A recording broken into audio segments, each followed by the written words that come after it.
Hello friends, welcome to science magnet. दोस्तों कैसे हैं आप लोग सभी? आई होप सभी अच्छे हैं, शानदार हैं, जानदार हैं। दोस्तों आज हम लोग एक नया चैप्टर शुरू करने जा रहे हैं जिसका नाम है एंडोक्राइन सिस्टम यानी अंतःस्रावी तंत्र। ठीक है, तो चलिए दोस्तों सेशन को हम लोग शुरू करते हैं। आप लोग इस टेलीग्राम चैनल से जुड़ जाइए सारी अपडेट पाने के लिए। आपके लिए पता है फ्री क्लासेस, पूरा ग्रुप डी का फ्री बैच लॉन्च हो चुका है। रीजनिंग की क्लास सुबह 9 बजे, साइंस की 10 बजे, जीके की रात्रि 9 बजे और मैथ्स की रात्रि 10 बजे ये होती है। और दोस्तों 2025 के सभी एग्जाम के लिए फाउंडेशन बैच आपका शुरू हो चुका है। बुधवार यानी कल से शुरू होने जा रहा है। चारों सब्जेक्ट मात्र 1199 में। अगर आपको इंडिविजुअल सब्जेक्ट चाहिए, केवल मैथ्स का चाहिए, केवल साइंस का चाहिए, तो वो भी आप लोग ले सकते हैं। लास्ट में बात करेंगे इसके डिटेल में। चलिए दोस्तों स्टार्ट करते हैं एंडोक्राइन सिस्टम यानी अंतःस्रावी तंत्र।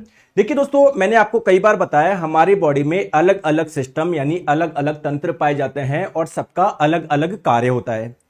क्या जो एंडोक्राइन सिस्टम है, अंतःस्रावी तंत्र है, क्या इसका भी कोई कार्य होगा? क्या इसका भी कोई फंक्शन होगा? क्या बिल्कुल।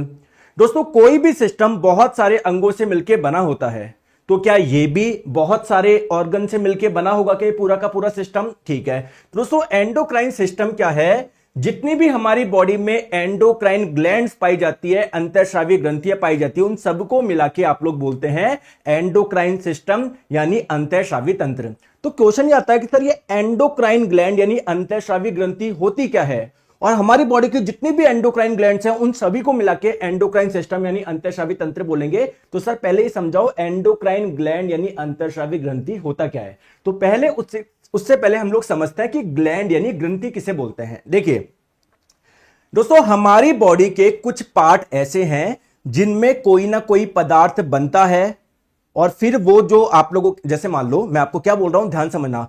हमारी बॉडी के कुछ पार्ट ऐसे हैं या मैं बोलूं कुछ ऑर्गन ऐसे हैं जिनसे कोई ना कोई पदार्थ बनता है और उससे निकलता है। तो बॉडी के ऐसे ही पार्ट को, बॉडी के ऐसे ही ऑर्गन को, बॉडी के ऐसे ही अंगों को हम लोग क्या बोलते हैं? ग्लैंड यानी ग्रंथि बोलते हैं। तो अगर बात करी जाए दोस्तों ग्रंथि क्या होता है, तो दोस्तों शरीर के ऐसे भाग जहां पर कुछ पदार्थ बनता है, जो कुछ पदार्थ बनाते हैं और फिर क्या करते हैं? उसे रिलीज करते हैं, उसे स्रावित करते हैं, उसे निकालते हैं।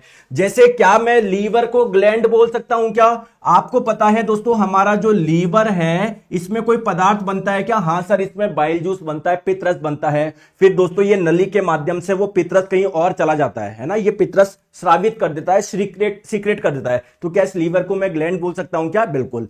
तो दोस्तों ग्लैंड आई होप आप लोगों को समझ में आया होगा। अब जो ग्लैंड होती है वो मुख्यतः दो प्रकार की होती है। एक होती है आपकी एक्सोक्राइन ग्लैंड यानी बाह्य श्रावी ग्रंथि, और एक होती है एंडोक्राइन ग्लैंड यानी अंतःस्रावी ग्रंथि। इन दोनों में अंतर क्या है? दोनों में ही पदार्थ बनता है। इस वाली ग्लैंड में भी कोई पदार्थ बनता है, कुछ सब्सटेंस बनता है। इस वाली में भी कुछ सब्सटेंस बनता है, कुछ पदार्थ बनता है। दोस्तों मुख्यतः अंतर क्या है? जैसे मान लीजिए ये आपकी कोई एक्सोक्राइन ग्लैंड है, बाह्य श्रावी ग्रंथि है। अगर ग्रंथि बोल रहे हो तो जरूर इसमें कोई पदार्थ बना होगा, बिल्कुल। तो वो जो पदार्थ होता है ना, वो नली के माध्यम से कहां पर पहुंचता है? अपनी डेस्टिनेशन पे पहुंचता है, जहां पर भी उसको जाना होता है वहां पर पहुंचता है। तो इन वाली ग्लैंड में, इन वाली ग्रंथि में क्या पाई जाती है? डक्ट पाई जाती है, नली पाई जाती है। जबकि दोस्तों जो ये वाली ग्लैंड है, जैसे मान लो कोई एंडोक्राइन ग्लैंड है, कोई अंतःस्रावी ग्रंथि है, तो अगर ये ग्रंथि है तो इनमें भी कोई ना कोई पदार्थ बन रहा होगा, कोई ना कोई सब्सटेंस बन रहा होगा। तो दोस्तों इनमें कोई नलियां नहीं पाई जाती कि नली के माध्यम से वो पदार्थ कहीं और पहुंचेगा, नहीं। जब इनके पास में ब्लड आता है ना, रक्त आता है, तो इनमें बनने वाला जो पदार्थ होता है उस रक्त में घुल जाता है। तो एक मुख्य डिफरेंस क्या हो गया कि इन वाली ग्लैंड में डक्ट यानी नली पाई जाती है, जबकि इन वाली ग्लैंड में नलियां नहीं पाई जाती। तो जो चीज मैंने आप लोगों को बोला वो पहले मैं आप लोगों को लिखवाता हूं। एक्सोक्राइन ग्लैंड क्या होता है कि यहां पर नलिकाओं के माध्यम से, डक्ट के माध्यम से जो सब्सटेंस यानी जो पदार्थ बना किसी स्पेशल लोकेशन पे पहुंचता है। जैसे एग्जांपल मुझे बताएंगे, लीवर। दोस्तों लीवर के अंदर जो बाइल जूस यानी पित्तरस बनता है, क्या वो एक नली के माध्यम से छोटी आंत तक आता है क्या? बताओ। तो उसका एक एग्जांपल क्या हो जाएगा? लीवर इसका एक एग्जांपल हो जाएगा। बात करें दोस्तों एंडोक्राइन ग्लैंड यानी अंतःस्रावी ग्रंथि, आप लोग किसको बोलते हैं? दोस्तों इनमें बनने वाला जो पदार्थ होता है ना, वो नली यानी डक्ट के माध्यम से कहीं पर नहीं जाता। इनमें कोई डक्ट नहीं होती, कोई नलिकाएं नहीं होती। तो जब इन ग्रंथि के पास में रक्त आता है तो इनमें जो बनने वाला पदार्थ है वो रक्त में घुल जाता है। आगे बात समझ में। और क्या आपको मैंने डाइजेस्टिव सिस्टम में बताया था क्या कि एंडोक्राइन ग्लैंड यानी अंतःस्रावी ग्रंथ में जो पदार्थ बनता है वो पदार्थ क्या होता है, उसको क्या बोलते हैं दोस्तों, उसे बोलते हैं हार्मोन। तो मैं बोल सकता हूं कि कोई भी एंडोक्राइन ग्लैंड अंतःस्रावी ग्रंथि जिसमें कोई हार्मोन बन रहा है तो वो कोई नली के माध्यम से किसी लोकेशन पे नहीं पहुंचता, जब इसके पास में ब्लड जाता है तो उस ब्लड में ही क्या हो जाता है, घुल जाता है। जैसे कि एग्जांपल बात करते हैं एड्रिनल ग्लैंड यानी अधिवृक्क ग्रंथि, कहां पर पाई जाती है, जो किडनी होती है ना, किडनी के ऊपर पाई जाती है। तो दोस्तों इसमें कई हार्मोन बनते हैं, तो जब ब्लड इसके पास में आता है ना तो इसमें बनने वाले हार्मोन ब्लड में घुल जाते हैं और दोस्तों ब्लड के माध्यम से उनको जहां पर भी पहुंचना है वहां चले जाते हैं। आगे बात समझ में। तो क्वेश्चन यही है कि सर एंडोक्राइन ग्लैंड यानी अंतःस्रावी ग्रंथि, आई होप आप लोगों को समझ में आ गया होगा। तो हमारी बॉडी की जितनी भी एंडोक्राइन ग्लैंड है, जितनी भी अंतःस्रावी ग्रंथि है, सभी के बारे में हम लोगों को पढ़ना है। अब दोस्तों एंडोक्राइन ग्लैंड के अंदर जो पदार्थ बन रहा है उस पदार्थ को आपने क्या नाम दिया, हार्मोन नाम दिया। तो आइए पहले दोस्तों हार्मोन के बारे में समझते हैं। हार्मोन क्या है, ये पदार्थ क्या है। दोस्तों हार्मोन हमारी बॉडी में बनने वाला एक केमिकल की तरह, एक रसायन की तरह है और हमारी बॉडी में अलग अलग हार्मोन बनते हैं, सबका अलग अलग कार्य होता है। कोई हमारा ब्लड प्रेशर कंट्रोल करेगा, कोई हमारी बॉडी की ग्रोथ करवाएगा, कोई हार्मोन क्या करता है, कोई हार्मोन क्या करता है। तो जो हार्मोन है वो हमारी बॉडी में बनने वाले एक केमिकल है, एक रसायन है। और दोस्तों ये एक मैसेंजर की तरह कार्य करते हैं। जैसे हमारे मान लीजिए यहां पर कोई एंडोक्राइन ग्लैंड है, अंतःस्रावी ग्रंथि है, यहां पर हार्मोन बना। दोस्तों जब ब्लड इसके पास में आएगा तो क्या वो हार्मोन ब्लड में घुल जाएगा, क्या ब्लड पूरी बॉडी में जा रहा है, क्या अलग अलग जगह जा रहा है, क्या बोलो। तो क्या ब्लड के माध्यम से वो हार्मोन क्या अलग अलग जगह जाएगा क्या। तो दोस्तों ब्लड में हार्मोन है, हार्मोन दोस्तों एक मैसेंजर की तरह कार्य करता है। तो जब हार्मोन कहीं पर जाता है किसी अंग के पास में तो उसको मैसेज देता है कि भाई तेरे को ये काम करना है, तेरे को ये काम करना है। तो जो हार्मोन है ना वो क्या होता है दोस्तों, एक केमिकल मैसेंजर यानी रासायनिक संदेशवाहक की तरह कार्य करता है। किसकी तरह कार्य करता है, एक केमिकल मैसेंजर की तरह कार्य करता है। तो जब ब्लड में हार्मोन घुल जाता है तो ब्लड के माध्यम से अलग अलग अंगों में जाता है, उनको मैसेज भेजता है, भाई तेरे को ये काम करना है, तेरे को ये काम करना है। आगे बात समझ में। चलिए तो अब बात करते हैं एंडोक्राइन सिस्टम किसको बोलते हैं। हमारी बॉडी में जितनी भी एंडोक्राइन ग्लैंड्स है, जितनी भी अंतःस्रावी ग्रंथि है, उन सभी को मिला के बोलते हैं एंडोक्राइन सिस्टम। तो एंडोक्राइन सिस्टम क्या है, हमारी बॉडी में जितनी भी एंडोक्राइन ग्लैंड्स हैं उनसे मिलकर बने वाला एक सिस्टम है, एक तंत्र है। क्लियर है दोस्तों, आ रही है बात समझ में, आ रही है बात समझ में। और दोस्तों मजा आ रहा है नहीं आ रहा, आपके लिए इतनी मेहनत हो रही है। तो आप लोगों को मैंने बोला था ज्यादा से ज्यादा आप लोग लाइव क्लास में आया करो, ये आप ही के लिए हो रही है भाई, किसी दूसरे के लिए थोड़ी हो रही है ये। आगे बात समझ में।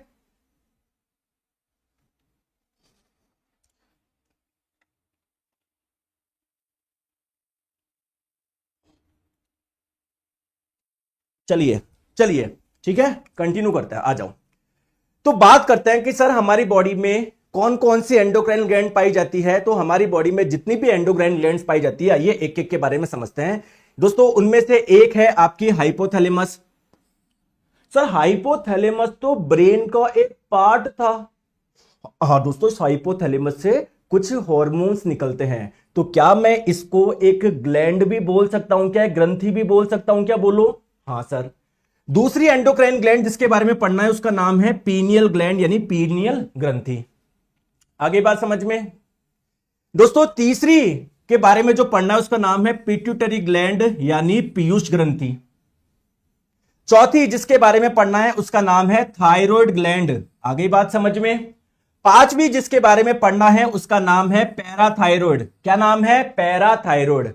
दोस्तों छठी जिसके बारे में पढ़ना है उसका नाम क्या है, थाइमस। एक लड़का है जो पीडीएफ पीडीएफ बोल रहा है, बेटा अभी क्लास बंद हो जाएगी, कुछ ही नहीं है, तुम है ना, तुम्हारे चक्कर में जो पढ़ने वाले बच्चे ना वो चले जाएंगे। इनको क्या है, एक इंसान होता है ना जिसको सब कुछ मिल जाता है, उसकी कुछ वैल्यू नहीं रहती, तो उसको क्लास मिल रही है उसकी वैल्यू ही नहीं है। जब पीडीएफ दे दो सर, ये दे दो, तो भाई साहब मार्केट में 1000 किताब है ना, 1000 किताब है। आप लोगों को बहुत टीचर्स बेवकूफ बनाते हैं, मेरी ये किताब आ गई, मेरी एनसीईआरटी ओरिएंटेड आ गई, मेरी ये आ गई, तो किताब खरीद लो आराम से, ठीक है, जिसकी आप लोगों को समझ में आ रही है, ठीक है। आप लोग इधर अगर कोई पढ़ने वाला विद्यार्थी है तो वहीं पर रहिए, बाकी आप लोग सीधे जा सकते हो, कहीं कोई दिक्कत नहीं है, ठीक है।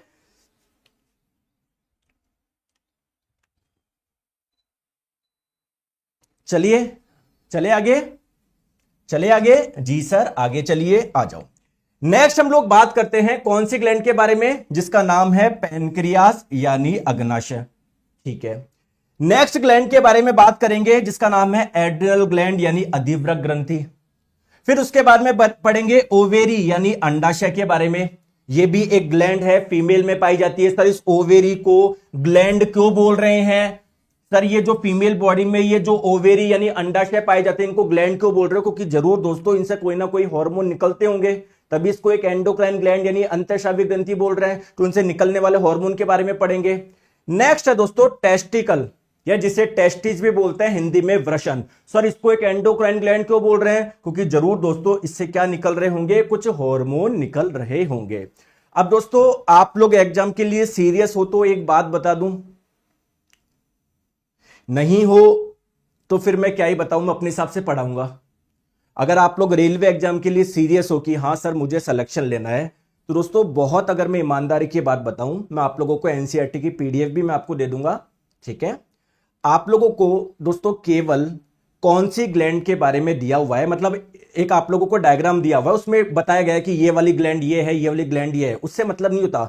उसमें कौन कौन सी ग्लैंड के बारे में बताया गया है तो मैं आप लोगों को बता दूं दोस्तों, केवल एड्रिनल ग्लैंड, हाइपोथैलेमस, पीनियल के बारे में नहीं बताया गया है, pituitary gland, thyroid gland, clear. और आप लोगों का क्या, थाइमस ग्लैंड के बारे में भी नहीं बताया गया है, पैनक्रियास के बारे में बताया गया है, ओवेरी के बारे में बताया गया है, टेस्टिकल के बारे में बताया गया है, ठीक है। लेकिन मैं आप लोगों को पूरा बता दूंगा और साथ में मैं आप लोगों को बताता हुआ भी चलूंगा कि दोस्तों ये नहीं पढ़ना। दोस्तों अगर हम एनसीईआरटी के अनुसार बात करें ना, तो ये चैप्टर में केवल 25 से 30 मिनट में मैं खत्म कर सकता हूं, और एक्चुअली में क्वेश्चन भी उसी से आते हैं। लेकिन मैं आप लोगों को बताते हुए चलूंगा कि दोस्तों ये चीज, क्योंकि देखो मैं ना, कोई भी चैप्टर आप बोलोगे ना कि सर 10 दिन तक मैं पढ़ा सकता हूं, लेकिन आप लोगों को सिलेक्शन से मैं दूर ले जाऊंगा, ध्यान रखना। सिलेक्शन करवाऊंगा नहीं मैं आपका, सिलेक्शन से दूर ले जाऊंगा। तो कुछ बच्चे होते हैं ना कि नहीं सर आपके ना ये कोई चैप्टर 2 क्लास में क्यों करते हो, 3 क्लास में क्यों करते हो? मैं तो भैया 50 क्लास में कर सकता हूं या 20 क्लास में कर सकता हूं, लेकिन उससे आप सिलेक्शन से दूर हो गए, सिलेक्शन होगा नहीं आपका। तो जो हमको एनसीईआरटी में दिया हुआ है, जिससे एनसीईआरटी के बाहर एक भी क्वेश्चन आप लोगों का नहीं आता, ठीक है। आ जाओ, चलिए दोस्तों, ये क्वेश्चन अभी आप लोगों का एलपी टेक्नीशियन में पूछा गया था। बताइए कौन सी एंडोक्राइन ग्लैंड नहीं है, किन से हार्मोन नहीं निकलते? तो अभी अभी मैंने आप लोगों को बताया दोस्तों, लीवर जो होता है, यकृत जो होता है, इसमें क्या बनता है? बाइल जूस बनता है, पित्त रस बनता है। इसमें कोई हार्मोन बनता है क्या? नहीं। तो इसको मैं एंडोक्राइन ग्लैंड कैसे बोलूं? एक तो पहचानने का ये तरीका है। दूसरी बात दोस्तों, इसमें कोई डक्ट पाई जाती है कि नली? हाँ सर नली पाई जाती है, इस नली के माध्यम से ही इस पे बनने वाला पित्त रस कहीं और जाता है। तो अगर इनमें डक्ट पाई जाएगी तो वो एंडोक्राइन हो ही नहीं सकती। एंडोक्राइन ग्लैंड अंतःस्रावी ग्रंथि में कोई डक्ट नहीं होती है। आगे बात समझ में? चलिए दोस्तों, नेक्स्ट हम लोग बात करते हैं, सबसे पहले एक के ग्लैंड के बारे में बात करेंगे। सबसे पहले बात करते हैं दोस्तों हाइपोथैलेमस के बारे में। सर इसको ग्लैंड क्यों बोल रहे हो? क्योंकि दोस्तों जरूर इनसे कोई ना कोई हार्मोन निकलते होंगे, ठीक है। दोस्तों हमारे ब्रेन का जब मैंने आप लोगों को स्ट्रक्चर बताया था, तो मैंने आपको बताया था हमारे ब्रेन में एक पार्ट होता है जिसका नाम है थैलेमस। क्या मैंने आप लोगों को बताया था क्या? तो दोस्तों ये तो हो गया थैलेमस, और थैलेमस के एग्जैक्ट नीचे कौन होता है? कौन होता है यहां पर होता है हाइपोथैलेमस। तो दोस्तों ये जो हाइपोथैलेमस है, ये एक ग्रीक वर्ड है जिसका मतलब ही क्या होता है? थैलेमस के नीचे। और ये जो आप लोगों का हाइपोथैलेमस है, जो कि ब्रेन का एक पार्ट है, इसकी लोकेशन कोई पूछे तो बोलना थैलेमस के जस्ट नीचे। अब इसको हम लोग ग्लैंड क्यों बोल रहे हो? क्योंकि इससे क्या निकलते हैं? हॉर्मोन्स निकलते हैं, इससे कुछ केमिकल्स निकलते हैं। चलिए उसके बारे में हम लोग समझेंगे। दोस्तों एक चीज मैं आप लोगों को और बता दूं, इससे निकलने वाले केमिकल का एक कार्य और है। क्या? ये हमारे नर्वस सिस्टम और एंडोक्राइन सिस्टम को क्या करता है? कनेक्ट करता है। यानी नर्वस सिस्टम का मतलब क्या है? पूरा ब्रेन का जो फंक्शन होता है, हमारी स्पाइनल कॉर्ड का जो फंक्शन होता है। एंडोक्राइन सिस्टम क्या होता है? हमारी जितनी भी एंडोक्राइन ग्लैंड्स हैं उनसे निकलने वाले सारे हार्मोन। तो इन दोनों के बीच में कोऑर्डिनेशन का कार्य कौन करता है? ये हाइपोथैलेमस ही करता है। चलिए अब बात करते हैं कि सर इस हाइपोथैलेमस से कौन कौन से हार्मोन्स निकलते हैं या कौन कौन से केमिकल्स निकलते हैं। दोस्तों बहुत सारे निकलते हैं। सेरोटोनिन भी निकलता है, एंडोर्फिन भी निकलता है, लेकिन हम उसके बारे में बात नहीं करेंगे। हमको जो हम एग्जाम रेलवे स्पेशल चल रहे हैं जो एनसीईआरटी में दिए हुए, केवल उसी की बात करेंगे। चलिए तो बताइए सर, एनसीईआरटी ने क्या दिया गया है हाइपोथैलेमस के बारे में। चलो एक चीज तो मैंने बता दी, इसकी लोकेशन कहां पर होगी, थैलेमस के नीचे होगी। दोस्तों अगर आप लोगों से पूछा जाए इससे कौन सा हार्मोन निकलता है, तो दोस्तों इससे जो हार्मोन निकलता है उसका नाम क्या है, रिलीजिंग हार्मोन। हिंदी में एनसीईआरटी में दिया हुआ है मोचक हार्मोन। तो अगर पूछा जाए हाइपोथैलेमस से कौन सा हार्मोन निकलता है, इसका नाम क्या है, रिलीजिंग हार्मोन। हिंदी में बोलेंगे मोचक हार्मोन। अब सर इसको रिलीजिंग हार्मोन क्यों बोला है। देखिए दोस्तों, अभी मैंने आप लोगों को बताया था कि एक ग्लैंड और होती है जिसका नाम है पिट्यूटरी ग्लैंड यानी पीयूष ग्रंथि। तो दोस्तों ये मान लो ये है आपकी पीयूष ग्रंथि यानी पिट्यूटरी ग्लैंड। दोस्तों इसी के ऊपर होती है आपकी कौन सी, हाइपोथैलेमस ग्लैंड। पीयूष ग्रंथि से क्या निकलते हैं, कुछ हार्मोन निकलते हैं, कुछ हार्मोन निकलते हैं। चलो उन हार्मोन का नाम भी मैं बताता हूं। उस हार्मोन का नाम है ग्रोथ हार्मोन। ऐसे तो बहुत हार्मोन निकलते हैं, लेकिन उनमें से एक हार्मोन है जिसका नाम है ग्रोथ हार्मोन। तो अगर आपकी बॉडी में पिट्यूटरी ग्लैंड यानी पीयूष ग्रंथि से ग्रोथ हार्मोन अगर नहीं निकल रहे हैं, तो ये हाइपोथैलेमस एक हार्मोन निकालेगी जिसका नाम है रिलीजिंग हार्मोन। और ये जो हार्मोन होगा ये जाके मैसेज देगा किसको, पिट्यूटरी ग्लैंड को, पीयूष ग्रंथि को, कि भाई साहब ग्रोथ हार्मोन रिलीज करो। जो वृद्धि हार्मोन है, ग्रोथ हार्मोन, इसका विमोचन करो, इसको बाहर निकालो, क्योंकि हमारी बॉडी में काफी कम बन रहा है। तो अगर मैं आपको बोलूं पीयूष ग्रंथि को कंट्रोल कौन कर रहा है, हाइपोथैलेमस कर रहा है। हाइपोथैलेमस एक हार्मोन निकाल रही है जिसका नाम क्या है, रिलीजिंग हार्मोन, हिंदी में मोचक हार्मोन इसको बोलेंगे। दूसरी बात दोस्तों, पीयूष ग्रंथि से निकलने वाले हार्मोन, बहुत सारे हार्मोन निकलते हैं, ये अलग अलग ग्लैंड यानी अलग अलग ग्रंथि को जाके एक्टिवेट करते हैं। तो इसीलिए पीयूष ग्रंथि को हम लोग क्या बोल देते हैं, मास्टर ग्लैंड के नाम से भी जानते हैं इसको, मास्टर ग्लैंड। और अभी भी आपको मैंने बताया कि पीयूष ग्रंथि को कौन एक्टिवेट कर रहा है, या पीयूष ग्रंथि को कौन मैसेज भेज रहा है कि भाई तू ये वाला हार्मोन निकाल, हाइपोथैलेमस। तो क्या इसको मैं मास्टर ऑफ मास्टर ग्लैंड बोल सकता हूं क्या, या मैं सुपर मास्टर ग्लैंड बोल सकता हूं क्या, बोलूं हाँ या ना। क्या मैं इसको सुपर मास्टर ग्लैंड बोल सकता हूं क्या, बोलिए हाँ या ना, बोलो, बोलिए। क्या मैं इसको सुपर मास्टर ग्लैंड या मास्टर ऑफ मास्टर ग्लैंड बोल सकता हूं क्या, बिल्कुल सर। चलिए तो दोस्तों आप लोगों को मैं बता दूं, हाइपोथैलेमस से केवल एक हार्मोन दिया हुआ है एनसीईआरटी में, क्लास 10 की एनसीईआरटी तक है ना। आपको मैं एनसीईआरटी की पीडीएफ भी डाल दूंगा जिससे आप लोग देख सको, है ना। क्योंकि दोस्तों आप लोगों को जो मैं बता रहा हूं, अब देखो जो बच्चे रोज पढ़ते हैं उनको तो पता ही है, लेकिन कुछ बच्चे कहते हैं नए होते हैं, नहीं सर इससे ये भी निकलता है सर इससे। तो मैं आप लोगों को टेलीग्राम पे एनसीईआरटी की पीडीएफ डाल दूंगा। अगर आप लोगों को देखना है सर हार्मोन्स के बारे में कौन से चैप्टर में दिया हुआ है, तो क्लास 10 की एनसीईआरटी का एक चैप्टर है कंट्रोल एंड कोऑर्डिनेशन यानी नियंत्रण एवं समन्वय, उसमें सारे हार्मोन्स के बारे में बताया गया है। तो हाइपोथैलेमस से एक हार्मोन आप लोगों का दिया हुआ है, इसी के बारे में पढ़ना। मैं बोल रहा हूं ना सिलेक्शन बहुत आसान है, लेकिन आप पता नहीं क्या फालतू फालतू की चीजें पढ़ लेते हो, फिर आप लोग सिलेक्शन से दूर हो जाते हो। चलिए नेक्स्ट बात करते हैं दोस्तों पीनियल ग्लैंड के बारे में। पीनियल ग्लैंड से निकलने वाला, पीनियल ग्लैंड के बारे में तो एनसीईआरटी ने दिया ही नहीं आपको, लेकिन मैं आप लोगों को बता देता हूं, ध्यान से समझो। देखो दोस्तों पीनियल ग्लैंड कहां पर होती है, मेरी बात को ध्यान से समझना, ठीक है प्लीज। हाइपोथैलेमस के बारे में पढ़ चुके हैं। अगर यहां पर आप लोगों को ये दिख रही हो एक डायग्राम, अगर आप लोगों को दिख रहा हो, ठीक है, ये ब्लू कलर का सा दिख रहा है, ब्लू कलर का सा अगर आप लोगों को दिख रहा हो, तो दोस्तों ये ही क्या है, पीनियल ग्लैंड है। ये बिल्कुल मटर का जो दाना होता है ना, उस आकृति की होती है, उस शेप की होती है आप लोगों की, कौन सी, पीनियल ग्लैंड। तो आइए हम लोग समझ रहे हैं पीनियल ग्लैंड के बारे में। अगर दोस्तों आप लोगों से इसकी लोकेशन पूछे, तो जो हमारा फोर ब्रेन होता है ना, अग्र मस्तिष्क, उसके थोड़ा पीछे वाली साइड में, उसके डोर्सल साइड में आप लोगों को ये वाली पीनियल ग्लैंड मिलेगी। सर इसका फंक्शन क्या है, इसका कार्य क्या है, तो पहले देखते हैं इससे कौन सा हार्मोन निकलता है, फिर मैं आपको बताऊंगा उस हार्मोन का क्या कार्य। तो उस हार्मोन का कार्य अगर आप लोगों को पता पड़ गया, तो ऑब्वियसली आप लोगों को पीनियल ग्लैंड का कार्य पता पड़ गया। देखिए दोस्तों पीनियल ग्लैंड से एक हार्मोन निकलता है जिसका नाम क्या है, मेलाटोनिन। देखो मेरी बात को ध्यान से समझो, ये मेलाटोनिन करता क्या है दोस्तों। ये मेलाटोनिन जो होता है वो अंधेरे में बनता है, डार्कनेस में बनता है। जब बहुत ज्यादा लाइट, प्रकाश बहुत ज्यादा होगा, जैसे अभी सुबह का टाइम में बहुत ज्यादा प्रकाश है, तो इस समय ज्यादा नहीं बनेगा। ज्यादा कब बनता है, अंधेरे में बनता है। इसीलिए हम लोग इसे अंधेरे का हार्मोन भी बोलते हैं। क्या बोलते हैं, अंधेरे का हार्मोन, यानी हार्मोन ऑफ डार्कनेस। दोस्तों जब ये आप लोगों का बनता है और ब्लड में घुलता है तो हम लोगों को क्या आती है, नींद आती है। तो जनरली कोई सा भी आप लोगों की कंट्री हो, सभी रात को सोते हैं सुबह जगते हैं, रात को सोते हैं सुबह जगते हैं, यही नेचुरल प्रोसेस तो यही है। बाकी आप लोग चेंज करना चाहो, अपनी बॉडी को इस प्रकार एडेप्ट कर लो कि नहीं सर मैं तो दिन में सोऊंगा रात को जगूंगा, तो वो अलग बात है। लेकिन नेचुरली क्या होता है, रात को सोते हैं सब सुबह जगते हैं, क्योंकि रात को अंधेरे में ये वाला हार्मोन बनता है, हमारे ब्लड में घुलता है, हमको नींद आती है। सुबह हार्मोन नहीं बनता तो दोस्तों हमारी नींद खुल जाती है। क्लियर? तो आप लोगों का क्या यही हार्मोन है क्या जो आप लोगों को जगा रहा है और सुला रहा है, जगा रहा है और सुला रहा है? तो क्या मैं बोल सकता हूं क्या ये हार्मोन जो होता है ना, हमारी स्लीप वॉक साइकिल क्या करता है, कंट्रोल करता है। सोने जागने का जो चक्र है वो क्या करता है, नियंत्रित करता है। दोस्तों ये तो घड़ी की तरह कार्य करता है। घड़ी में हम लोग अलार्म बस बजा सेट करके दोस्तों सुबह उठ जाते हैं ना, तो ये तो एक अलार्म एक घड़ी की तरह कार्य कर रहा है। दोस्तों इसीलिए हम लोग इस मेलाटोनिन हार्मोन को क्या बोलते हैं, एक अलग नाम दिया हमने, क्या इसको हम लोग बोलते हैं बायोलॉजिकल क्लॉक। बायोलॉजिकल क्लॉक यानी जैविक घड़ी। आ गई बात समझ में? क्या मैंने बोला, जैविक घड़ी। क्लियर है? ठीक है।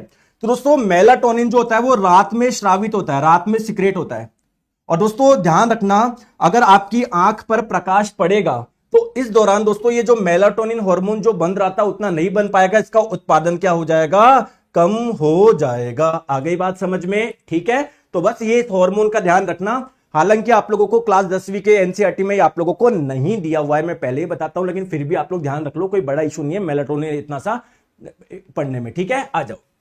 नेक्स्ट हम लोग बात करते हैं पिट्यूटरी ग्लैंड यानी पीयूष ग्रंथि के बारे में। सर इसकी लोकेशन बताओ। अभी मैं आप लोगों को लोकेशन बताऊंगा, निश्चिंत रहो। दोस्तों मैंने आप लोगों को बताया था हाइपोथैलेमस ग्लैंड, ये वाली ग्लैंड कहां पर पाई जाती है, कौन सी वाली ग्लैंड के नीचे होती है, थैलेमस के नीचे होती है। और हाइपोथैलेमस के ही दोस्तों जस्ट नीचे कौन सी होती है, पिट्यूटरी ग्लैंड यानी पीयूष ग्रंथि होती है। तो अगर आप लोगों से इस वाली ग्रंथि की लोकेशन पूछे, किस वाली की, पीयूष ग्रंथि की, तो इसकी लोकेशन क्या हो जाएगी, हाइपोथैलेमस के नीचे। हाइपोथैलेमस के नीचे। सर इसकी मुझे बताइए डायग्राम में, मुझे समझ नहीं आ रहा, चलो मैं आप लोगों को बताता हूं, टेंशन मत लो। ठीक है, इधर ध्यान लो। दोस्तों यहां पर आप लोगों को दिख रही है दो छोटी छोटी बॉल, अगर आप लोगों को नजर आ रही हो, ये पूरी की पूरी क्या है, पीयूष ग्रंथि है। ये पीयूष ग्रंथि है। जो ये वाला पार्ट है ना, जो ये वाला पार्ट देखो, अभी मैं पेन नहीं चला सकता, ये वाला जो पार्ट है वो है हाइपोथैलेमस, सॉरी ये वाला जो पार्ट है वो है हाइपोथैलेमस, और इसके जस्ट नीचे क्या, पिट्यूटरी ग्लैंड यानी पीयूष ग्रंथि है क्या। तो अगर पीयूष ग्रंथि की आप लोगों से लोकेशन पूछे तो क्या आप लोग बोल सकते हो क्या, हाइपोथैलेमस के नीचे। ठीक है, अब यहां पर आप लोग देखिए जो मैं बोल रहा हूं, प्लीज सारा ध्यान आप लोग यहां पर रखिए। ये रही आप लोगों की पीयूष ग्रंथि, पिट्यूटरी ग्लैंड, ये रहा हाइपोथैलेमस। देखो हाइपोथैलेमस क्या हाइपोथैलेमस के जस्ट नीचे है क्या, बिल्कुल। अब होता क्या है दोस्तों, इस पीयूष ग्रंथि की अगर आप लोग एक्चुअल में माइक्रोस्कोप से शेप देखोगे ना, तो आप लोगों को इसमें क्या होंगे, ऐसे दो पार्ट नजर आएंगे, दो खंड नजर आएंगे। तो जैसे मान लो मैं यहां पर देख रहा हूं, ठीक है, तो एक तो पार्ट ऐसे आगे की तरफ होता है और एक पीछे की तरफ होता है। तो दोस्तों पिट्यूटरी ग्लैंड यानी पीयूष ग्रंथि के दो खंड होते हैं, दो लोब्स होते हैं। तो इस वाले पार्ट को बोलते हैं एंटीरियर पिट्यूटरी ग्लैंड यानी अग्र पीयूष ग्रंथि, और जो ये वाला होता है वो कहलाता है पोस्टीरियर पिट्यूटरी ग्लैंड यानी पश्च पीयूष ग्रंथि। आ गई बात समझ में? बात समझ में आ गई? बात समझ में आ गई, बोलो हाँ या ना। तो चलिए इसके बारे में मैंने आप लोगों को कुछ चीज बताई, क्या कि ये आप लोगों के हाइपोथैलेमस के क्या होता है, ठीक नीचे होती है। दोस्तों इससे कई हार्मोन्स निकलते हैं, कोई हार्मोन कौन सी ग्लैंड को कंट्रोल करता है, कोई कौन सी ग्लैंड को कंट्रोल करता है। तो क्या ये कई ग्लैंड को कंट्रोल कर रही है, ये पीयूष ग्रंथि पिट्यूटरी ग्लैंड, क्या मैं इसको बोल सकता हूं क्या किया ये एक मास्टर ग्लैंड है? बोलो बोलो बोलो। ठीक है, आ जाओ। अब दोस्तों देखो बात समझो मेरी बात को, मैं क्या बोलना चाह रहा हूं कि ये जो हमारी पीयूष ग्रंथि है ना, इस शेप की होती है, इससे कई हार्मोन निकलते हैं। कुछ हार्मोन निकलते हैं ये आगे वाले भाग से, कुछ हार्मोन निकलते हैं पीछे वाले भाग से। तो पहले अगर आपसे पूछे ज्यादा कहां से निकलते हैं, दोस्तों इस वाले आगे वाले भाग से कई हार्मोन निकलते हैं, इस पीछे वाले भाग से केवल दो हार्मोन निकलते हैं। तो पहले हम लोग बात करेंगे इस आगे वाले भाग से निकलने वाले हार्मोन की, यानी एंटीरियर पिट्यूटरी ग्लैंड, अग्र या अग्रस्त पीयूष ग्रंथि से निकलने वाले हार्मोन की हम लोग बात करेंगे। अब दोस्तों मैं एक आपको राज की बात बताऊं, एनसीईआरटी में पिट्यूटरी ग्लैंड से निकलने वाला केवल एक हार्मोन बताया गया है, केवल एक ही हार्मोन का उल्लेख है। ऑब्वियसली आप लोग 11वीं क्लास 12वीं क्लास की पढ़ोगे, वहां पर तो कई हार्मोन है, लेकिन हमारा जो सिलेबस में केवल 10वीं तक की है। देखो मैं एक टीचर हूं, मैं आप लोगों को साफ बोलना पसंद करूंगा जिससे आप लोगों का सिलेक्शन हो, है ना। मैं आपको ये भी बोल सकता हूं अपनी बात, देखो मैंने देखो कितना बड़ा एक्सप्लेन कर दिया पिट्यूटरी ग्लैंड, देखो मैंने कितना आधे घंटे में पढ़ाया। लेकिन दोस्तों पिट्यूटरी ग्लैंड से केवल एक हार्मोन निकलता है, ग्रोथ हार्मोन, जो आपको एनसीईआरटी में दिया हुआ है। क्वेश्चन भी इसी से आता है, मैं आपको इस बार के भी क्वेश्चन करवा दूंगा। तो मैं आपको कई हार्मोन बताऊंगा, लेकिन आप लोगों को दोस्तों ज्यादा ध्यान किस पे देखना है, केवल ग्रोथ हार्मोन। पिट्यूटरी ग्लैंड से कई हार्मोन निकलते हैं अलग अलग टाइप के, मैं सारे बताऊंगा, टेंशन मत लो। लेकिन एनसीईआरटी में केवल एक हार्मोन दिया हुआ और आप लोगों का एग्जाम में क्वेश्चन भी उसी से आएगा। चलो सर आ जाओ। सबसे पहले बात करते हैं इस एंटीरियर पार्ट पे, हम लोग पूरा ध्यान लगा रहे हैं कि इस आगे वाले भाग से कौन कौन से हार्मोन निकलते हैं। तो मतलब इससे 4-5 तरह के हार्मोन निकलते हैं। सबसे पहला निकलता है आप लोगों का ग्रोथ हार्मोन। चलो पहले इस वाले हार्मोन के बारे में बात करते हैं। दोस्तों देखो इसका फंक्शन आप लोगों को समझने की आवश्यकता ही नहीं है, आप इसके नाम में लिखो ग्रोथ हार्मोन। तो अगर आप लोगों से पूछा जाए कि हमारी बॉडी की ग्रोथ कौन सा हार्मोन कराता है, तो आंसर क्या होगा, ग्रोथ हार्मोन। इस बार के एलपी में क्वेश्चन पूछा गया हमारे सभी अंगों की ग्रोथ यानी वृद्धि के लिए कौन सा हार्मोन इंपॉर्टेंट है, तो आंसर क्या हो जाएगा आप लोगों का, ग्रोथ हार्मोन। क्योंकि दोस्तों हमारी बॉडी की ग्रोथ तो हो रही होती है। अब आप लोग बोलोगे कि सर मैं तो काफी बड़ा हो गया, अब मेरी लंबाई कहां पर बढ़ेगी। दोस्तों ग्रोथ का मतलब केवल और केवल लंबाई बढ़ना नहीं है।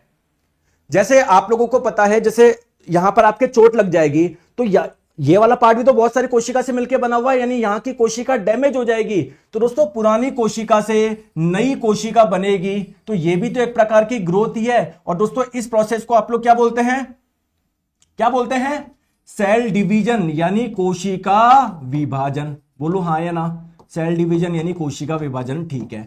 अब दोस्तों ध्यान रखिएगा, आप लोगों को तो बस ये ध्यान रखना है इसका काम क्या है। ये स्टिमुलेट ग्रोथ, ये ग्रोथ यानी वृद्धि को बढ़ाता है। सेल रिप्रोडक्शन, सेल रिप्रोडक्शन का मतलब क्या है, नई कोशिकाएं का बनना, जनरेशन, कोशिका का क्या होना, निर्माण होना। तो इन सभी के लिए आप लोगों का क्या है, ये हार्मोन इंपॉर्टेंट है। क्लियर है, ठीक है। दोस्तों कई बच्चे आप लोग देखते होंगे जिनकी हाइट काफी कम रह जाती है, और कुछ बच्चे होते हैं जिनकी हाइट क्या होती है, एक्सेसिव हो जाती है। तो चिल्ड्रन में अगर किसी की हाइट कम रह गई तो इसका मतलब क्या है, उसमें ग्रोथ हार्मोन काफी कम बना है। तो दोस्तों अगर किसी बच्चे में ग्रोथ हार्मोन कम बनता है तो वो किसका शिकार हो जाता है, बौनेपन का। एनसीईआरटी में लिखा हुआ है बड़े बड़े अक्षरों में, ठीक है, ड्वार्फिज्म, ड्वार्फिज्म। और दोस्तों अगर किसी की हाइट बहुत ज्यादा हो जाती है, जैसे भाई साहब खली साहब देखो हमारे, तो उनमें क्या है, ग्रोथ हार्मोन क्या होता है, काफी ज्यादा बना है। चलिए दोस्तों नेक्स्ट हार्मोन की बात करते हैं, थायराइड स्टिमुलेटिंग हार्मोन, जिसे शॉर्ट में बोलेंगे टीएसएच। दोस्तों स्टिमुलेट करने का मतलब क्या है, उत्तेजित करना या किसी को एक्टिवेट करना। तो इस हार्मोन का नाम क्या है, थायराइड स्टिमुलेटिंग हार्मोन। यानी ये हार्मोन क्या करेगा, हमारे यहां पर एक ग्लैंड पाई जाती है जिसका नाम है थायराइड, इसको जाके एक्टिवेट कर देगा, इसको उत्तेजित कर देगा कि भाई हार्मोन निकाल। तो थायराइड ग्लैंड से कई हार्मोन निकलते हैं। एक निकलता है दोस्तों T3 जिसका नाम है ट्राईआइडोथायरोनिन, एक निकलता है T4 जिसका नाम है थायरोक्सिन। लेकिन दोस्तों इनको निकालने के लिए थायराइड ग्लैंड को एक्टिवेट कौन करता है, स्टिमुलेट कौन करता है, उत्तेजित कौन करता है, ये वाला हार्मोन। ये वाला हार्मोन किससे निकल रहा है, अग्र पीयूष ग्रंथि से। क्या मैं बोल सकता हूं क्या पीयूष ग्रंथि कई ग्रंथि को कंट्रोल कर रही है, इसलिए तो हमने इसको मास्टर ग्लैंड बोला है, ठीक है। तो आप लोगों को केवल इसके बारे में ज्यादा ध्यान रखना है। दूसरा मैंने नाम आपको बता दिया थायराइड स्टिमुलेटिंग हार्मोन, इसका कार्य क्या है ये भी मैंने आपको बता दिया। चलिए तीसरा है एसीटीएच हार्मोन। दोस्तों नाम याद रख लो आप लोग, केवल है ना, एनसीईआरटी में आप लोगों का नहीं दिया हुआ है तो मैं नहीं पढ़ाऊंगा आप लोगों को, ठीक है। आप लोग नाम याद रख सकते हो, नहीं दिया हुआ है एनसीईआरटी में, नहीं दिया हुआ है, नहीं दिया हुआ है, नहीं दिया हुआ है, ठीक है। अगर आप, मैं आपकी पीडीएफ भी डाल दूंगा क्लास के बाद में, ठीक है। चौथा हार्मोन है आप लोगों का एफएसएच, फॉलिकल स्टिमुलेटिंग हार्मोन। इसके बारे में भी नहीं दिया गया है, लेकिन आप लोग सिंपल नाम याद रख लो कि हां सर अग्र पीयूष ग्रंथि से ये आप लोगों का निकलता है, ठीक है। चलिए नेक्स्ट है दोस्तों आप लोगों का ल्यूटिनाइजिंग हार्मोन। दोस्तों इसके बारे में भी आप लोगों को नहीं दिया गया है कि इसका काम क्या है, नाम भी नहीं दिया गया। आप लेकिन केवल नाम ध्यान रख लो, अगर पूछ लिया जाए ल्यूटिनाइजिंग, हालांकि नहीं पूछेगा, मैं लिख के देता हूं आप लोगों का, जब ग्रुप डी का एग्जाम देके आओगे एक एक क्वेश्चन एनसीईआरटी से आता है। ठीक है, चलिए नेक्स्ट हम लोग बात करते हैं प्रोलैक्टिन हार्मोन। दोस्तों इसका ध्यान रखो, ठीक है, चलो इसके बारे में हम लोगों को ध्यान रखना है। देखो क्या होता है दोस्तों, ग्लैंड यानी ग्रंथि किसको बोलते हैं सर? हमारी बॉडी के ऐसे पार्ट, ऐसे अंग जिनसे कोई ना कोई पदार्थ बनता है। दोस्तों जब कोई लेडी प्रेग्नेंट होती है, मतलब जब कोई बच्चे को जन्म दे देती है कोई लेडी, तो जो मां होती है क्या वो अपने बच्चों को दूध पिला सकती है क्या? यानी उनकी बॉडी में जरूर कहीं ना कहीं दूध बन रहा है, मिल्क बन रहा है। हमारी बॉडी के ऐसे पार्ट जहां पर कोई पदार्थ बनता है उसको ग्लैंड बोलते हैं। तो जहां पर मिल्क बन रहा है, दूध बन रहा है, क्या उसको भी हम लोग ग्लैंड बोले क्या? हाँ। तो दोस्तों इन ग्लैंड का नाम क्या है? मैमेरी ग्लैंड। इन ग्लैंड का नाम क्या है? मैमेरी ग्लैंड, यानी स्तन ग्रंथि भी बोल सकते हैं। दोस्तों इन वाली ग्रंथि में किसका निर्माण होता है? मिल्क का, यानी दूध का। तो अगर आप लोगों से पूछा जाए कि माता की बॉडी में दूध के निर्माण के लिए कौन सा हार्मोन इंपॉर्टेंट है, तो ये जो प्रोलैक्टिन हार्मोन है ये ही क्या करता है? माता की बॉडी में दूध का निर्माण कराता है। तो ये स्तन ग्रंथियों को, मैमेरी ग्लैंड को दूध बनाने के लिए उत्तेजित करता है कि भैया दूध बनाओ, मिल्क बनाओ। कौन? Prolactin hormone. आ गई बात समझ में? तो आइए, अब मैंने आपको क्या बताया कि हमारी जो पिट्यूटरी ग्लैंड है, जो पीयूष ग्रंथि है, इसके दो पार्ट होते हैं, एक तो आगे वाला एंटीरियर यानी अग्र, और एक पीछे वाला पोस्टीरियर यानी पश्च। दोस्तों एनसीईआरटी में आपकी जो पिट्यूटरी ग्लैंड है, पीयूष ग्रंथि है, उससे निकलने वाला केवल एक हार्मोन के बारे में बताया गया है, ग्रोथ हार्मोन। हालांकि हम लोग कुछ और भी पढ़ रहे हैं, तो चलो बताओ एंटीरियर से कौन कौन से निकलते हैं? एक निकलता है ग्रोथ हार्मोन, जिसके बारे में मैं आप लोगों को बता चुका हूं। एक निकलता है दोस्तों फॉलिकल स्टिमुलेटिंग हार्मोन, इसका नाम याद रखना है। एक निकलता है TSH, थायराइड स्टिमुलेटिंग हार्मोन, इसका भी नाम याद रख लो, काम नहीं भी याद रखोगे कोई दिक्कत नहीं है। एक निकलता है ल्यूटिनाइजिंग हार्मोन, इसका भी केवल नाम याद रख लो। एक निकलता है ACTH, एडिनोकॉर्टिट्रोपिक हार्मोन, इसके बारे में भी आप लोगों को नहीं पढ़ना है। और एक आप लोगों का निकलता है प्रोलैक्टिन हार्मोन। आ गई बात समझ में? तो एनसीईआरटी में केवल और केवल इस वाले हार्मोन के बारे में बताया गया है, केवल और केवल इस वाले हार्मोन के बारे में। फिर भी दोस्तों आप लोग बाकी सबका नाम याद रखो, और ज्यादा थोड़ा सा जो फंक्शन, जो कार्य ध्यान रखना है वो ग्रोथ हार्मोन के रखने और प्रोलैक्टिन हार्मोन के रखने। आगे बात समझ में? क्लियर है? चले आगे, चलिए अब हम लोग बात करते हैं कि सर ये जो पोस्टीरियर, ये जो पीछे वाला भाग होता है, ये जो पिट्यूटरी ग्लैंड का जो पीछे वाला भाग होता है, इससे कौन कौन से हार्मोन निकलते हैं? दोस्तों इससे दो हार्मोन आप लोगों को निकलते हैं। सर कौन से हैं वो दो हार्मोन? चलो है ना, देखो पोस्टीरियर, पश्च पीयूष ग्रंथि से कौन कौन से हार्मोन निकलते हैं इसके बारे में बात कर रहे हैं। एक निकलता है दोस्तों ऑक्सीटोसिन। अब ये ऑक्सीटोसिन हार्मोन का काम क्या है पहले हम लोग ये समझते हैं, उसके बाद में हम लोग बात करेंगे इसके बारे में। एक इंपॉर्टेंट चीज बताऊंगा। देखो देखो एक्चुअली में क्या होता है, जैसे ये रही हमारी पीयूष ग्रंथि। दोस्तों पीयूष ग्रंथि के जस्ट ऊपर कौन सी ग्रंथि है? कमेंट करके बताओ। हाइपोथैलेमस। दोस्तों एक्चुअली में हाइपोथैलेमस में ये हार्मोन बनता है ऑक्सीटोसिन। है सर, फिर आपने वहां पर क्यों नहीं बताया, इधर क्यों बता रहे हो? दोस्तों ऑक्सीटोसिन हार्मोन बनता तो हाइपोथैलेमस में है, लेकिन ये कहां पर आके स्टोर हो जाता है? पीयूष ग्रंथि के पीछे वाले पार्ट में। तो अगर पूछा जाए बनता कहां पर है? हाइपोथैलेमस में। स्टोर कहां पर होता है, संग्रहित कहां पर होता है? पोस्टीरियर पिट्यूटरी ग्लैंड यानी पश्च पीयूष ग्रंथि। तो दोस्तों जब ब्लड इधर आता है ना, ब्लड जब इधर आता है हमारी पीयूष ग्रंथि के पास में, तो ब्लड में जो हार्मोन आता है ना, ये ऑक्सीटोसिन, वो कहां से आता है? इसी पीयूष ग्रंथि से ही आता है, क्योंकि पीयूष ग्रंथि में ही रखा हुआ है वो। आगे ये बात समझ में? ठीक है, तो चलो सर आपने एक तो ये बता दिया इसका निर्माण कहां पर होता है, और सर इसका स्टोरेज कहां पर होता है। अब बात करते हैं दोस्तों इसके इसके फंक्शन क्या है। दोस्तों जब भी कोई माता,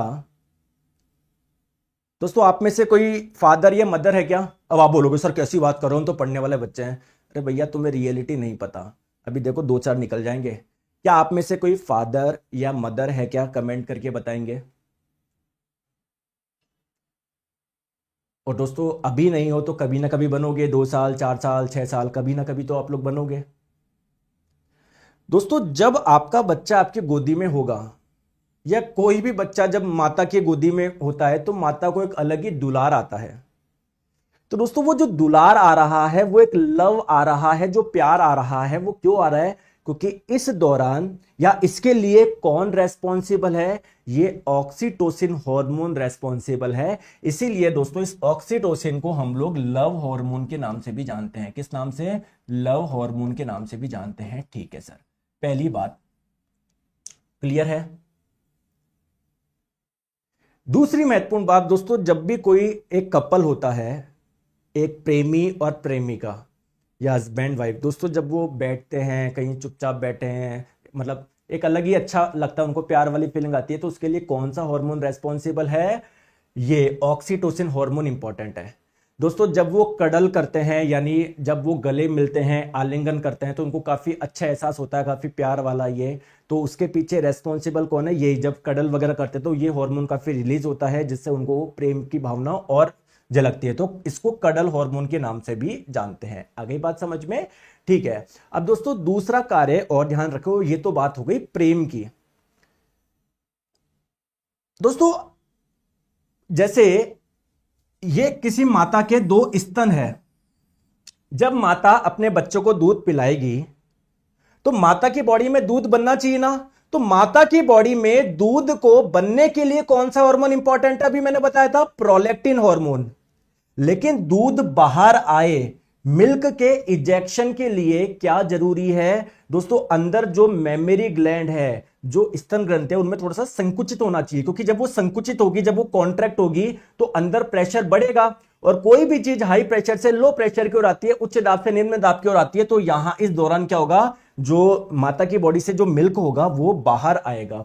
तो अगर आप लोगों से पूछा जाए कि मिल्क के इजेक्शन के लिए या दूध के निष्कासन के लिए कौन सा हार्मोन इंपॉर्टेंट है दोस्तों? ये ऑक्सीटोसिन हार्मोन ही है, जो कि दूध के निष्कासन के लिए महत्वपूर्ण है। आगे बात समझ में क्लियर है? चलिए सर, पीछे वाली ग्रंथि से आपने बताया था 2 हार्मोन निकलते हैं, एक के बारे में तो आपने बता दिया। सर दूसरा हार्मोन क्या है दोस्तों? दूसरा हार्मोन है, इसका नाम है एडीएच। ये शॉर्ट नाम है, पूरा नाम क्या है? Anti diuretic hormone.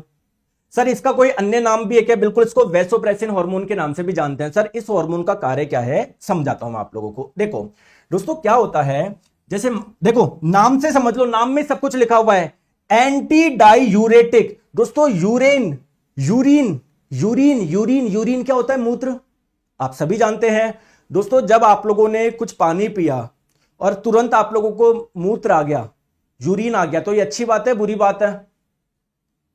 यार दोस्तों बेकार बात है ना। आप जो पानी पी रहे हो आपको तुरंत यूरिन आ रहा है, यानी आप जो पानी पी रहे हो आपकी बॉडी में एब्जॉर्ब भी नहीं हो पा रहा, वो सीधे निकलते जा रहा है। तो दोस्तों क्या होता है, जैसे ये हमारी 2 किडनी है, तो किडनी के पास में जब ब्लड जाता है तो किडनी क्या करती है? इस ब्लड में जो पानी है उसको निकाल लेती है।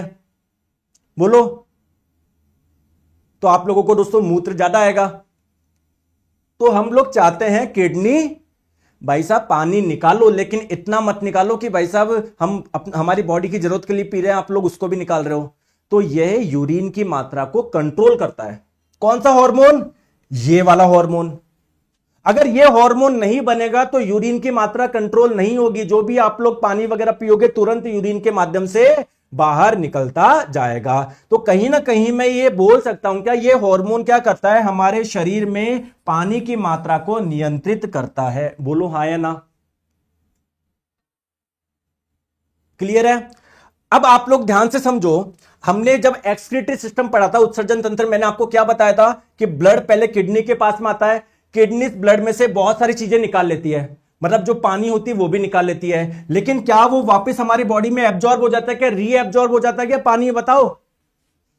तो दोस्तों ये हार्मोन ही है जो उसका रीएब्जॉर्प्शन के लिए, पुनः अवशोषण के लिए इंपॉर्टेंट है। अगर ये हार्मोन नहीं बनेगा तो किडनी ने जो स्टार्टिंग में जो फिल्टर कर लिया, बहुत सारा पानी निकाल लिया, वो हमारी बॉडी में वापस रीएब्जॉर्ब यानी पुनः अवशोषित नहीं हो पाएगा।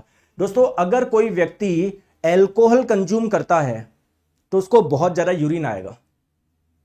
भाई साहब थोड़ा सा पिया, भाई मैं आ रहा हूं, अभी आ रहा हूं। ऐसा क्यों? दोस्तों, जो व्यक्ति अल्कोहल कंज्यूम करता है फिर उस व्यक्ति की बॉडी में ये वाला हार्मोन काफी कम बनता है उस दौरान। तो ये हार्मोन अगर कम बनेगा तो यूरिन को कंट्रोल करने वाला ही कोई नहीं है। जो भी पानी है वो आपकी किडनी ने जो फिल्टर कर लिया वो रीएब्जॉर्ब हो ही नहीं पा रहा हमारी बॉडी में, पुण्य अवशोषित, उसको निकालना ही पड़ेगा।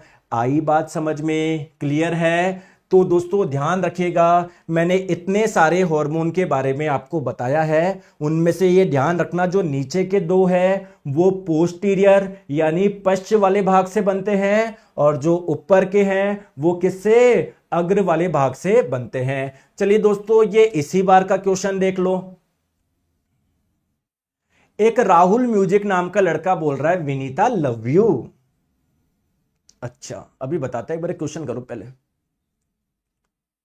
ठीक है? अभी देखो, ये एलपी 27 नवंबर में पूछा गया है। तो कौन सा हार्मोन है जो सभी अंगों की वृद्धि को उत्तेजित करता है हमारे बॉडी के सभी ऑर्गन्स के लिए या ओवरऑल बॉडी की ग्रोथ के लिए, है ना? कौन सा आप लोगों का हार्मोन इंपॉर्टेंट है? ग्रोथ हार्मोन है। बताओ क्या दिक्कत है इसमें? है क्या कोई दिक्कत? चलिए दोस्तों, इसका बताइए, अभी टेक्नीशियन में पूछा गया है, बताओ।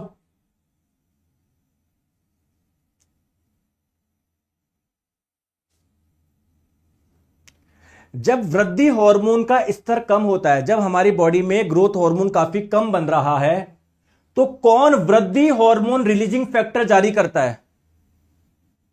इनमें से कौन है जो एक केमिकल जारी करता है जो कि ग्रोथ हार्मोन को बढ़ावा देगा, कि जो बोलेगा कि ग्रोथ हार्मोन बढ़ाया जाए? या कौन है जो पिट्यूटरी ग्रंथि को वृद्धि हार्मोन जारी करने के लिए उत्तेजित करता है? हाइपोथैलेमस करता है यार, अभी भी मैंने बताया, देखो क्लियर है? तो ये वाली ग्रंथि के बारे में मैंने आप लोगों को बताया है। चलिए दोस्तों, नेक्स्ट ग्लैंड के बारे में बात करते हैं जिसका नाम है थायराइड ग्लैंड। कितनी ग्लैंड के बारे में हम लोग पढ़ चुके हैं? हाइपोथैलेमस, पीनियल और पिट्यूटरी, तीन के बारे में हम लोग पढ़ चुके हैं। चौथी बारे में स्टार्ट करने जा रहे हैं थायराइड ग्लैंड। ठीक है दोस्तों, पहले तो इसकी लोकेशन समझो। इसकी जो लोकेशन होती है वो इस जगह होती है, इस जगह होती है आपकी। ठीक है, देखो ये रही, ये रही, ये रही, ये रही। इसकी शेप देखने पे कैसे लग रही है? बिल्कुल बटरफ्लाई की जैसे लग रही है, ये नहीं लग रही तितली की तरह। तो सर इस थायराइड के बारे में क्यों पढ़ रहे हैं? क्योंकि जरूर इससे कुछ हार्मोन्स निकलते होंगे, तभी हम लोग इसके बारे में पढ़ रहे हैं। तो ये भी हमारी क्या है? हमारी बॉडी में पाई जाने वाली एक एंडोक्राइन ग्लैंड है। अगर शेप पूछा जाए तो बटरफ्लाई इसकी शेप हो जाएगी। दूसरी महत्वपूर्ण बात दोस्तों, इसकी लोकेशन की थोड़ा सा और बात करते हैं। देखो दोस्तों, हमारी नाक से क्या होती है? एयर अंदर जाती है, फिर एयर अल्टीमेटली कहां पर जाती है? हमारे लंग्स में यानी फेफड़ों में जाती है। तो दोस्तों यहां पर एक नली होती है जिसे बोलते हैं ट्रैकिया या विंड पाइप या वायु मार्ग। यहां से जो वायु होती है वो हमारे लंग्स यानी फेफड़ों तक जाती है। तो ये जो हमारी ट्रैकिया है ना, ये जो विंड पाइप है, जो वायु मार्ग है, इसके ऊपरी वाले भाग में पाई जाती है और इसके पीछे नहीं होती। जैसे मान लो ट्रैकिया, आप सोचो ट्रैकिया के आगे होती है, ना कि ट्रैकिया के पीछे होती है। आ गई बात समझ में? बिल्कुल सर, बात समझ में आ गई। चलिए अब सर इससे कौन कौन से हार्मोन निकलते हैं? देखिए दोस्तों, इससे 3 हार्मोन निकलते हैं। कितने? टोटल 3 हार्मोन निकलते हैं, लेकिन एनसीईआरटी में इससे केवल एक ही हार्मोन के बारे में बताया गया और क्वेश्चन उसी से आएगा। हालांकि मैं तीनों बता दूंगा, लेकिन क्वेश्चन केवल एक ही से आएगा, उसका मैं बताऊंगा। टोटल इससे 3 हार्मोन निकलते हैं, लेकिन एनसीईआरटी में केवल एक हार्मोन के बारे में बताया गया और क्वेश्चन उसी से आएगा। ठीक है, चलो सर बताओ थायराइड ग्लैंड से कौन कौन से हार्मोन निकलते हैं? दोस्तों थायराइड ग्लैंड से 3 हार्मोन निकलते हैं। एक का नाम है T3, जिसका नाम है ट्राईआइडोथायरोनिन। एक निकलता है आप लोगों का T4, जिसे आप लोग बोलते हैं थायरॉक्सिन हार्मोन, और एक निकलता है दोस्तों कैल्सिटोनिन। तो 3 हार्मोन निकलते हैं। एक का नाम है T3, जिसका दोस्तों रासायनिक नाम है ट्राईआइडोथायरोनिन। एक होता है T4 जिसको थायरोक्सिन के नाम से भी जानते हैं, और एक कैल्सिटोनिन। तो एनसीईआरटी में केवल थायरोक्सिन इस वाले हार्मोन के बारे में बताया गया है, और इसी से क्वेश्चन आता है। इस बार 2024 के उठा के देख लो, 2022 के उठा के देख लो, 2018 के उठा के देख लो। चलो चलो सर, बात करते हैं सबसे पहले इस T4 हार्मोन के बारे में। क्या सर इसका कोई अन्य नाम भी है क्या? बिल्कुल, इसका थायरोक्सिन इसका नाम है। सर इसका काम क्या है? दोस्तों इसका महत्वपूर्ण काम है हमारी बॉडी में जो मेटाबॉलिज्म होता है ना, जो चयापचय होता है, उसमें यह महत्वपूर्ण भूमिका निभाता है। सर मेटाबॉलिज्म क्या होता है? मैंने आपको क्या बताया, हमारी बॉडी में जितनी भी क्रियाएं होती है उन सबको मिला के क्या बोलते हैं? मेटाबॉलिज्म। चाहे वो डाइजेशन हो, पाचन हो, या कोई और प्रक्रिया हो। ठीक है दोस्तों, कभी आपने अगर जैसे मान लीजिए किसी व्यक्ति को कॉन्स्टिपेशन यानी कब्जी की समस्या है, वो डॉक्टर के पास में गए कि डॉक्टर साहब मुझे ये समस्या हो रही है। डॉक्टर साहब ने उनका टेस्ट करवा दिया कि थायराइड का टेस्ट करा लाओ। थायराइड का टेस्ट कराने का मतलब है थायराइड ग्लैंड से जो हार्मोन निकलते हैं वो कितने निकल रहे हैं, कोई ज्यादा निकल रहा है, कम निकल रहा है। वो बाहर आके बोलेगा अरे भाई साहब डॉक्टर साहब ने मुझे लूट लिया भाई, लूट लिया, मेरे दिक्कत पेट में है, डॉक्टर साहब थायराइड का टेस्ट करा रहे हैं। यही है आज की दिक्कत दोस्तों। डॉक्टर साहब इसलिए करा रहे हैं कि क्या आपके थायराइड ग्लैंड से निकलने वाले हार्मोन तो कम नहीं है, क्योंकि ये कम होगा तो आपकी बॉडी में मेटाबॉलिज्म ही नहीं हो पाएगा। जो खाना वगैरह खा रहे हो ना उसका डाइजेशन होगा, ना कुछ और चीजें होगी। आगे बात समझ में? तो ये जो हार्मोन होता है, इस मतलब ये T4 नहीं T3, ये दोनों ही हार्मोन का मेन कार्य क्या है? हमारी बॉडी का जो मेटाबॉलिज्म है उसको कंट्रोल करना। तो अगर आपकी बॉडी का जो मेटाबॉलिज्म सही रहेगा तो जो आप लोग भोजन खाओगे वो आप लोगों का प्रॉपरली ऊर्जा में कन्वर्ट हो पाएगी, नहीं हो पाएगी? आपका मेटाबॉलिज्म ही सही नहीं है, जो फूड वगैरह आप लोग खा रहे हो उससे एनर्जी नहीं मिल पाएगी, ना उसका डाइजेशन हो पाएगा, ना कुछ और प्रक्रिया हो पाएगी जिससे एनर्जी बनती है। आगे बात समझ में? ठीक है। दूसरी बात, ट्राईआइडोथायरोनिन जिसे T3 बोलते हैं दोस्तों, ये भी इसी का भाई है, इसका भी वही काम है। सर क्या काम है? हमारी बॉडी का मेटाबॉलिज्म कराना, ठीक है, थोड़ी बहुत ग्रोथ में हेल्प करना। मेजर ग्रोथ जो होती है वो हमारी किसकी वजह से होती है? पिट्यूटरी ग्लैंड से निकलने वाले हार्मोन की। लेकिन कुछ योगदान ये भी देता है हमारे बॉडी की क्या करना? डेवलपमेंट करना। आगे बात समझ में? ठीक है।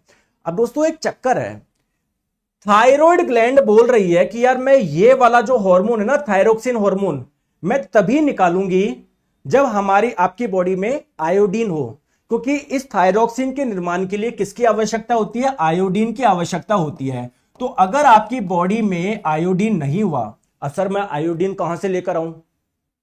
आपकी बॉडी में सोडियम है, सर पता नहीं है कैसे नहीं है। नमक नहीं खाते क्या? नमक से सोडियम नहीं मिलता क्या? कैल्शियम है आपकी बॉडी में, सर पता नहीं क्यों। दूध दही वगैरह नहीं पीते, क्यों उससे कैल्शियम नहीं मिलता क्या? वैसे ही दोस्तों हमारी बॉडी में आयोडीन भी होता है, कई खाने में पाया जाता है। इवन जो नमक होता है वो भी आयोडीन युक्त नमक आता है, तो कुछ आयोडीन आप लोगों को उससे मिल जाता है। तो अगर आपकी बॉडी में आयोडीन होगा तभी ये वाला हार्मोन बन पाएगा। अगर आयोडीन नहीं है तो ये वाला हार्मोन नहीं बन पाएगा, और थायराइड ग्लैंड क्या हो जाएगी? आपसे गुस्सा हो जाएगी। गुस्सा का मतलब क्या है? थायराइड ग्लैंड का शेप ऐसा है तो गुस्से में आग बबूला हो जाएगी, फूल जाएगी, ऐसे फूल जाएगी।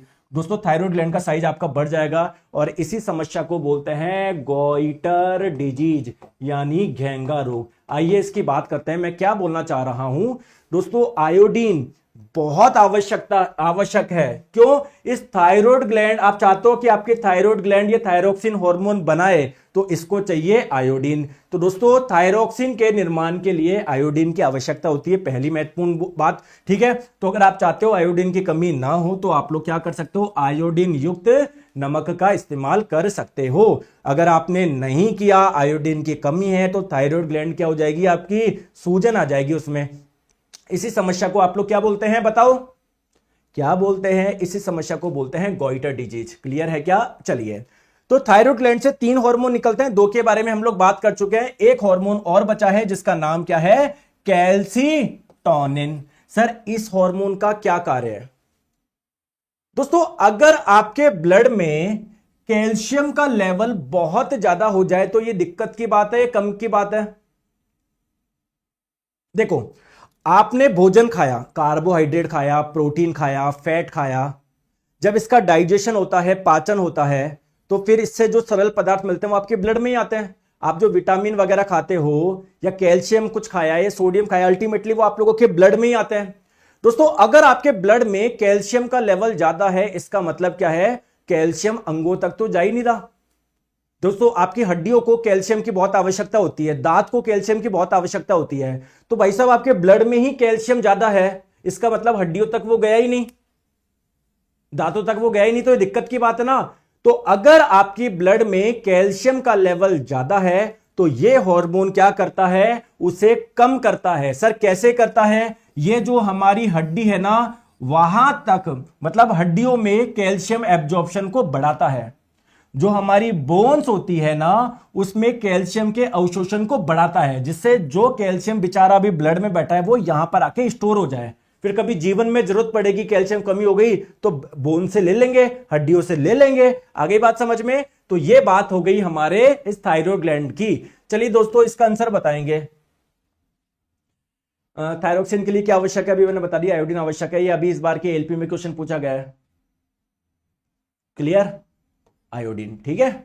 चलिए तो दोस्तों आज के लिए हम लोग इतने रखेंगे, तो बाकी की जो ग्लैंड होगी वो करेंगे कल, और कल हम लोग इसको पूरा कर लेंगे। आगे बात समझ में, क्लियर। तो कुछ ग्लैंड्स अभी पढ़ ली, कुछ ग्लैंड्स हम लोग कल पढ़ेंगे। और दोस्तों एक ही रिक्वेस्ट है आप लोगों के लिए, इतनी शानदार चीजें हो रही है तो इसको यार ज्यादा से ज्यादा आप लोग शेयर करिए, ठीक है। क्लियर, क्योंकि कई बच्चे क्या होते हैं, देखो बहुत मध्यम परिवार से होते हैं, बिल्कुल गरीब परिवार से होते हैं।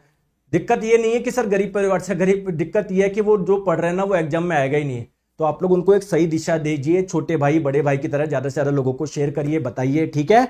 तो बाकी की मुलाकात करेंगे हम लोग कल नेक्स्ट क्लास में। आगे बात समझ में, ठीक है सर। और मैं आप लोगों को एक इंपॉर्टेंट चीज बता दूं फिर से दोस्तों, अभी 2025 में और एग्जाम आएंगे, ठीक है। यहां पर उसका वन स्टॉप सॉल्यूशन निर्माण फाउंडेशन बैच बुधवार यानी कल से शुरू होने जा रहा है। रीजनिंग विकास सर पढ़ाएंगे, साइंस में जीके सुशील सर, मैथ शैलेंद्र सर, सबका आप लोगों के एक बार में कंप्लीट हो जाएगा। अगर आप लोग केवल साइंस का लेना चाहते हो तो साइंस का ले सकते हो, केवल रीजनिंग चाहते हो तो रीजनिंग, मैथ चाहते हो तो मैथ्स, जीके चाहते हो जीके, सारे बेहतरीन चीजें आप लोगों को मिलेगी।